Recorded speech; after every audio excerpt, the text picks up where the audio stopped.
let's get to our next caller, Kelly. We have Castle Anthrax calling from Canada, that's a cool name, Castle Anthrax. I like that. What's going on, Castle Anthrax? Yeah, it's the worst castle name ever. Ain't it? I mean, if you're being affected by the anthrax, I suppose, but like as a metal album, that sounds pretty cool. Yeah, it comes. It's just, you can look it up. I use screen names for entertainment and education purposes. So, well, I'm certainly entertained. I don't know how educated I am, but you can look it up what it is. But no, I want to call in about. I hope you don't mind continue the alien discussion because that's what I've okay. I've been Yeah, let's do it. For the last couple of years. So I'm all for it. It just hit me what Castle Anthrax was. I'm out of the loop now. I don't know what it is. What is it, Kelly? That's actually one of my favorite segments from Monty Python and the Holy Grail. Oh, it's a Monty Python thing? Oh, okay.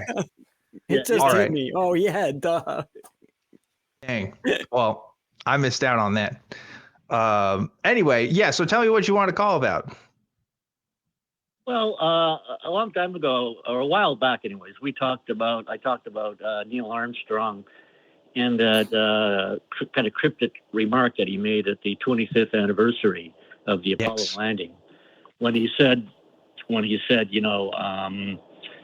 there are ideas undiscovered, breakthroughs available, places to go beyond belief, to those who can remove one of truth's protective layers. And I think we didn't, what's he talking about, right? Why is he making such a cryptic statement? And I think that the alien truth fits it best. And I think I know what those protective layers are. Okay. What do you think they are? I think they're denial, ridicule, disinformation, obfuscation, stigmatization. I think all of these provide a protective layer. I mean, right now, ufology is a shit show because it's just crazy. There's just so much craziness going on. At the same time, we seem to be on the verge of something coming out with all these government hearings and stuff. There's one scheduled in a couple of weeks. And there's been all this, revelation of the ATIP and Arrow. Do you know what those are? Yeah, I know a little bit about that. Identification program and the all domain anomaly resolution office and all this stuff. And this guy, Luis Elizondo, I don't know if you ever heard about these guys. I know about those concepts a little bit, but I don't know that those names sound familiar. I think we talked about those guys before. I think we have. Yeah, well, they're part of this whole thing that started in 2016 with that New York Times article about that, the government has these organizations looking into anomalies, right? They're just hinting that they're using the term non-human intelligence. And there's all this hinting and stuff, but nothing solid, right? And then this guy, Lou Elizondo, he shows a picture to an audience. It happened 2 times now. He's in front of an audience and he shows his picture. He says it's a UFO mothership. And then it turns out it's a fucking reflection on a window. And a month later, he shows another picture of a UFO in a field, of a flying saucer in a field, and it turns out to be some irrigation reservoir. So it's just like, what the fuck is going on with these guys? Mm-hmm. Mm-hmm. And also all the videos that the military is releasing, the Go Fast and the Tic Tac and the gimbal video. It's like people seem to be solving these things, some of them anyways, saying they're very prosaic, down-to-earth things. It's just the jet flying fast and the object is still. You know what I mean? And right. all those weird things going on. Why the fuck are they doing all this shit? Like they're just coming out with stuff that seems to be easily debunked, except for the Tic Tac video. And now that now they're saying there's a journalist, Ross Coulter, who a couple months ago said that the Tic Tac video is in fact Lockheed Martin technology, the famous company responsible for the Skunk Works facility. And I have a feeling that's what's going to happen in the near future, that they're going to announce that Lockheed Martin, that's their technology, that Tic Tac. And it's some new, what they're saying it's some new advanced transmedium vehicle using directed gravity manipulation. That's what I've read about it anyways. And I think they're going to come out and say that that's what that is. And then they're going to say all these UFOs, it's us or something like that. Directive gravity manipulation. That sounds awesome. Sounds cool. That does sound cool. Advanced transmedium vehicle. It sounds like you're riding a transformer or something. I don't know. Like, so you bring up a couple different ideas here that I'm interested in picking apart and talking about these different ones. But this idea that like, oh, there's people that are in this space because they're perfectly bad actors for disinformation. That could be it, or there could just be grifters. I mean, there are grifters not just in UFO spaces, but also in science, also in technology, also in business, also in like all sorts of fields, right? Like there's YouTubers all the time that have drama and like try to get their niche and stuff. There's a lot of activists I know and have met in the past that I think like being in the spotlight and like drama and like all kinds of stuff. So like, you know, people are bad actors for all kinds of reasons. I don't know that there has to be an organized effort for that to happen, right? Because like it's not just the UFO space that has these people that, you know, make money in these very niche topics. It's also the fake history folks. It's also the conspiracy folks for like every other freaking conspiracy out there.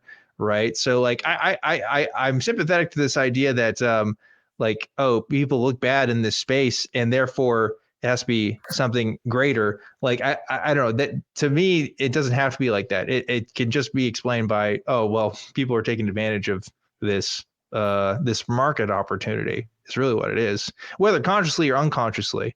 Right. But I don't know. That's just kind of my thoughts there. Also, that thing with like Neil Armstrong, I just looked up that quote and I saw that he gave it to like a graduating class in like 98 or whatever. And it's like, I have a hard time believing that that's like them trying to allude to this graduating class that, you know, that the truth is really out there. Maybe he was just trying to inspire people. I don't know. It seems a little vague to draw any other conclusions from there, but I don't know. There's my thoughts so far.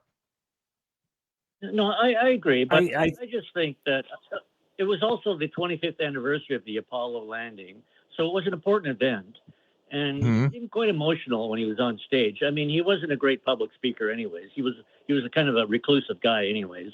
Yeah, great guy, by the way. I think he's a true American hero.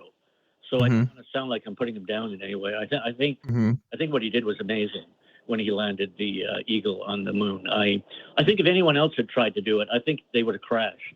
But I think he took control of it and steered it away from going into a crater, from what I understand. I wouldn't have done it. No, I wouldn't have done it. But I also want to take into account that some of these people are actually just really wishful believers. You know, they really want to believe that there's aliens. So they see this picture of a water tank in the middle of a field. And to them, that's proof. That's it. I can't believe I'm looking at a real photo of a real UFO. Right. We have a caller that calls us every once in a while who, I mean, every time he sees a photo, he thinks it's a real photo, pretty much, it seems like. So, I mean, there are people out there that are who are just so want to believe it that they're willing to accept any evidence. And Lou might be one of those people, Lou Alessandro. Right. Well, this want to believe thing, I think we've argued about this before. That's always been a pet peeve of mine. That was like a meme in ufology, right? It's a poster.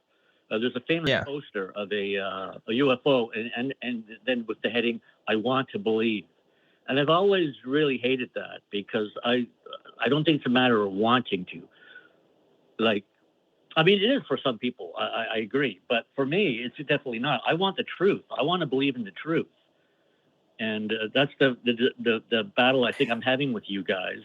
Is because I think if you say that people want to believe, I think there's people who don't want to believe, and no matter what evidence, unless it's rock solid, like the president announcing it or aliens landing on the White House lawn, I think there's also people who just don't want to believe it.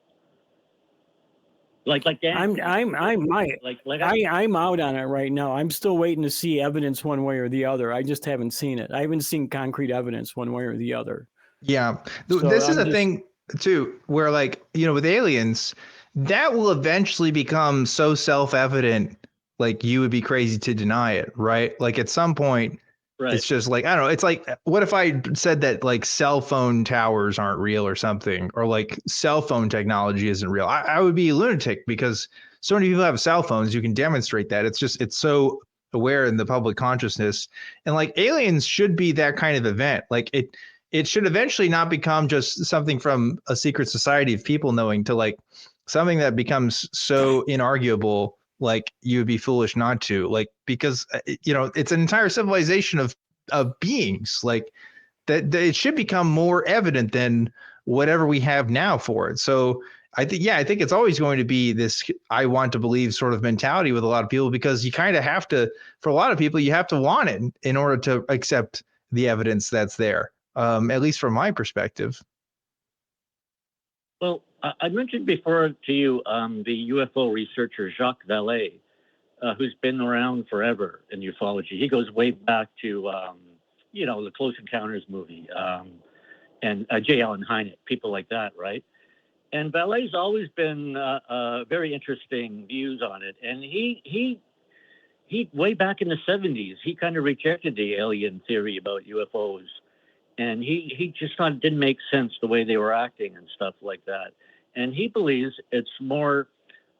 He wrote a book called Messengers of Deception in the 1970s, and he believes that there's some secret group that are putting out a control system shaping mankind's consciousness throughout history. That's what he believes, and it's very fascinating. Cool. Too.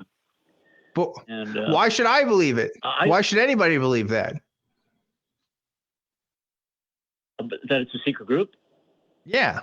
Didn't Philip K. Dick have that same kind of idea? Yeah, it's a nice idea, but like, it just sounds like it's a fun idea. I don't know why I should believe that one way or the other. Well, that was just his theory. I don't. You'd have to read the book. Maybe the book would convince you if you read his whole thing. But I just think it's a fascinating theory that he kind of rejected the alien hypothesis and thinks it's more. Philip K. Dick thought there was an alien satellite that was orbiting the Earth that was sending telepathic messages to certain people to control society, so that those people would have the people who are getting telepathic messages would direct society. Right. He actually thought he was one of them. I know. I think he did large amounts of LSD and other drugs like that. I'm not sure that he did that. Okay, Dick. Oh, come on, Kelly. He has to have, right? Was everybody in that time was, you know? Well, look it up. I bet he did. Without me knowing for sure, I'm willing to bet that that's true. But like, look, like we're talking about, again, like another really nice, cool idea. This is another great idea, and this is a common theme in our talks, is that this idea is cool. It's nice. I just don't know why I should believe it. You know, and I keep going back to that.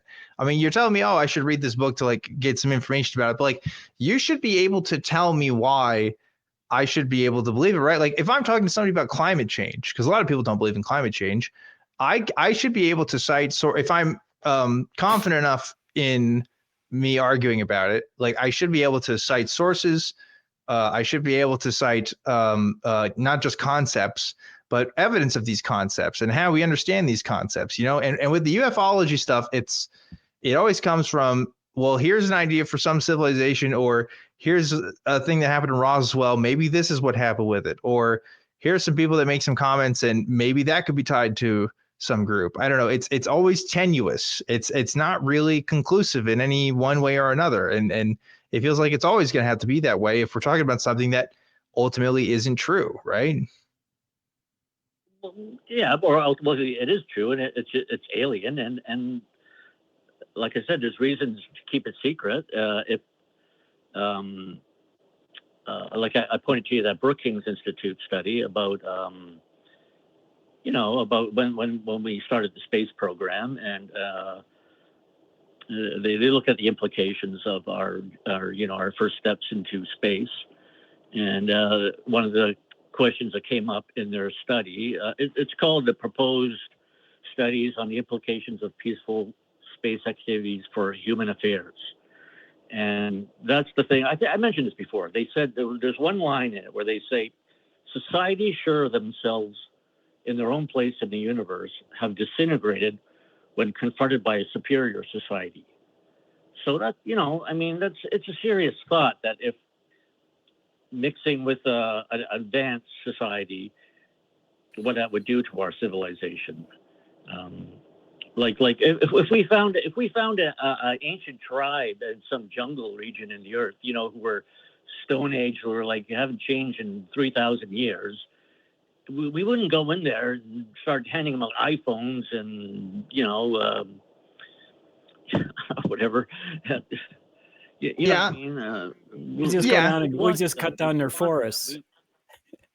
Yeah, no, that's true, but you know what I mean. You'd want to leave them alone. You like those cannibals that that killed that Christian guy trying to on the Andaman Islands. Yeah, but the thing about those islands is those people know that there's other outside civilizations. They just don't care, right? Because obviously they know there are people that are coming to them. Like we don't even have that. Like I talked about this earlier. Governments around the world have access to advanced technology. So do private organizations. Like when it comes to like radio telescopes and stuff, that's not exclusive to like government agencies. It's a lot of universities. It's a lot of private entities that have these things for different reasons. So I don't know. It wouldn't just be the interest of one group of people. It would be the interest of lots of different people to not only like let people know about it, but like to at least document it in some way. And we just never get conclusive evidence of that. We never get any conclusive. I've never seen anything that has ever shown to me that any institution on Earth has been harboring or working towards tasks that involve intelligent, life outside of Earth, right? And that to me is, kind of strange. It seems like the ones that are active and out and proud about it, that do those kinds of things, they always have the least to show for it, So makes you wonder. Well, yeah. Well, supposedly this is going to be coming out soon, but I don't know. They keep talking about that, right? You're right. Yeah, they keep telling us though the next hearing is going to have all the evidence. Right. The next hearing is going to have the next evidence, all the evidence. Yeah. And we keep not getting it. So I'm not going to count on it happening this time. I'm just really not.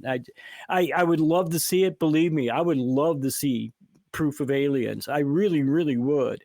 And I think I know there's a lot of people who feel like maybe the aliens are already here and controlling the narrative, but I can't see that happening either. It's like, because there'd have to be a lot of humans that were in on it, unless we have something going on like They Live, the old Rowdy Piper movie, which I love that movie.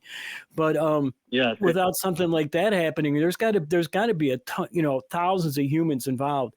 And I always say I can't get 10 people to keep a surprise birthday party a secret, let alone a big conspiracy like that. So I don't know how they could be controlling the narrative either. I just don't see it.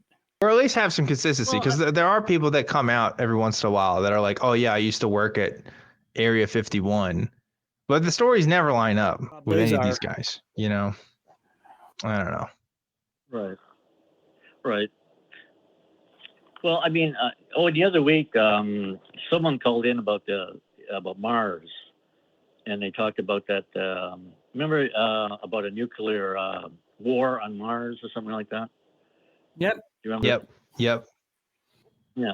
Well, that to tell you the truth, that has been something that the anomaly people have been thinking about for quite a long time, for like the last decade, because it looks like to many of us, Mars looks like it was like a destroyed civilization. It just has that look. Like they could. Where do you see that in Mars? I mean, look, Kelly, it does kind of look like that. It has that vibe. If this were in the future and I was making a movie and we had access to Mars to and I had to make a movie about a nuclear wasteland, I'd film it on Mars. You know? Yeah, but you'd expect to see some kind of ruin somewhere, something.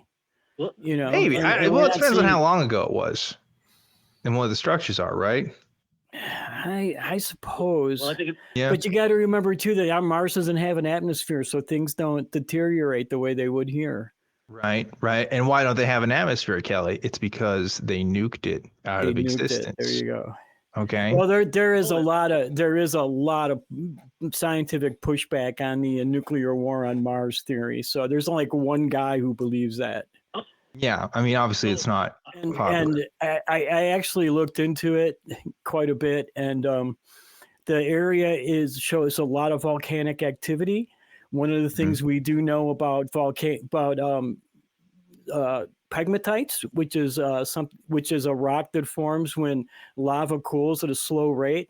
They often have large amounts of radioactives in them. So, I mean, it would be, and we know that this area of Mars shows a lot of volcanic activity. So to me, it seems like having a lot of radioactives in that area would be just as normal as some places here on the Earth having the same amount of radioactivity. I don't see it. And I'm speaking as a geologist on that point. I just don't see it. I don't see a higher concentration of uranium there than you would see here on Earth anywhere. Yeah.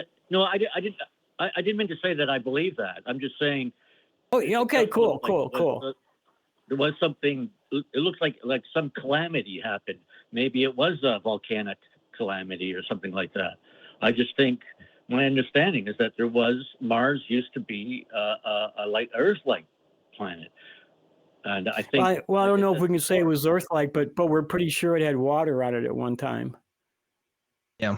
Yeah. Well, because, I know we argued about the face on Mars, and one of the things that I want to get straight about the face on Mars is that when we were talking about it last time, I think we were talking past each other because I think you were reading Wikipedia. Am I correct, Dan? Talking to me? I don't think so. Yeah. Because we were talking about it, and I mentioned the science guys who went to look for the second picture. Like, Wikipedia leaves out the fact that when it happened in 1976, when the picture came out, NASA right away said it's just pareidolia. It's not a face. It's just shadows and light.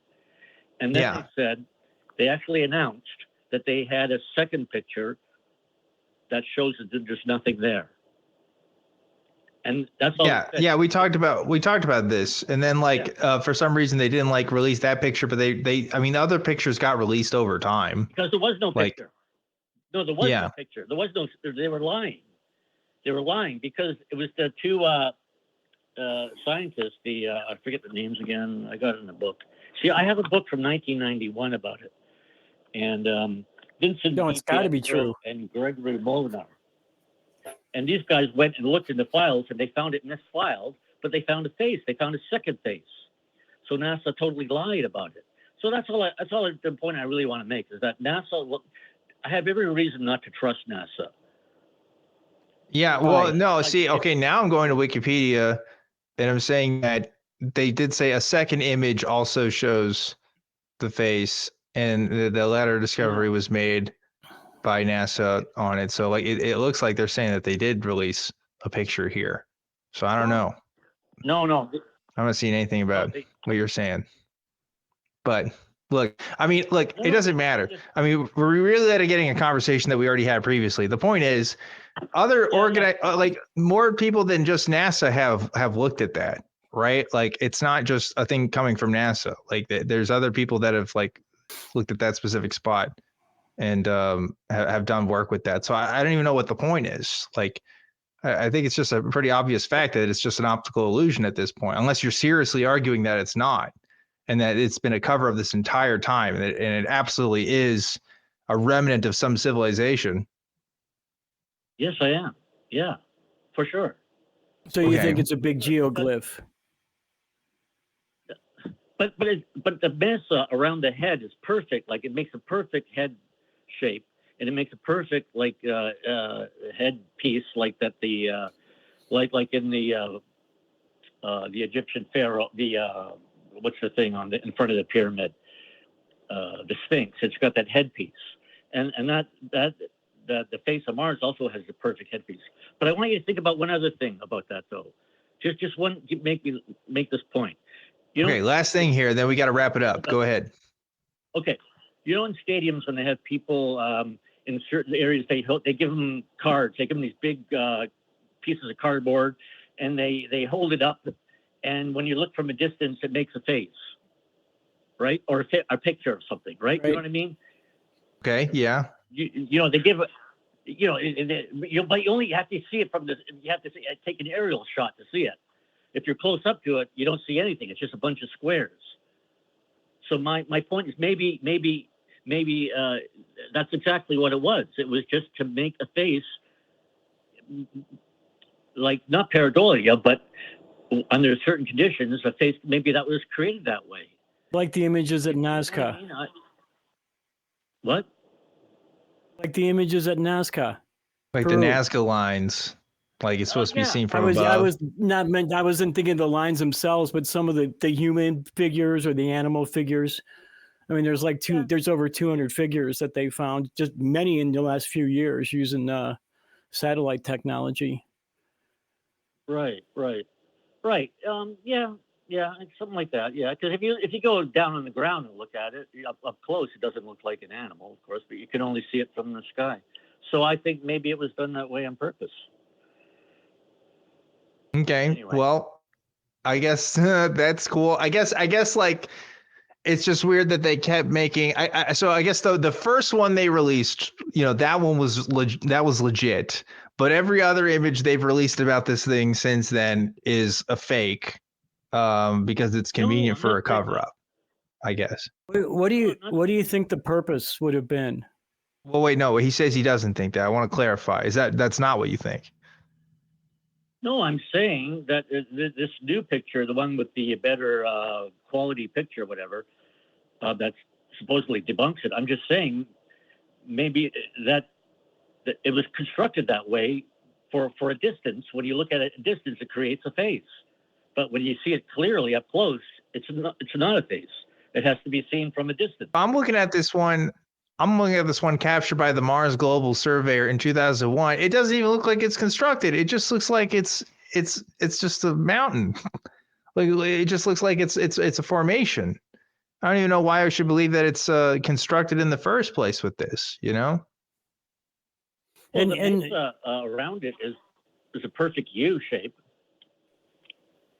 I don't know. Okay, listen, we gotta get going. But listen, Castle Anthrax. It's like we talk about different ideas. I love talking about these different ideas with you, but we can't just rest our hat on, hey, maybe it's this or whatever. Like we have to look at what the evidence gives to us here, and I just don't see this adding up to really anything. These are very disparate things that we've talked about today. We talked about secret societies. We talked about faces on Mars. We talked about ufologists, secretly being funded by the government to make people look bad. Like, these are all kind of different ideas, different narratives, and we can't just conclusively come to anything just by these disparate pieces. We have to build something cohesive in order for me to really understand anything at this point, because either NASA's covering something up, or maybe they're not covering something up, but it's actually an ancient civilization and it's supposed to look like that. But also maybe aliens are here today as well, and it's not just ancient. Like I don't know what to think sometimes after conversations, because we kind of go all over the place. So maybe next time we can talk about building a cohesive narrative. But for now, that's really all the time I got for you today. So I am going to let you go.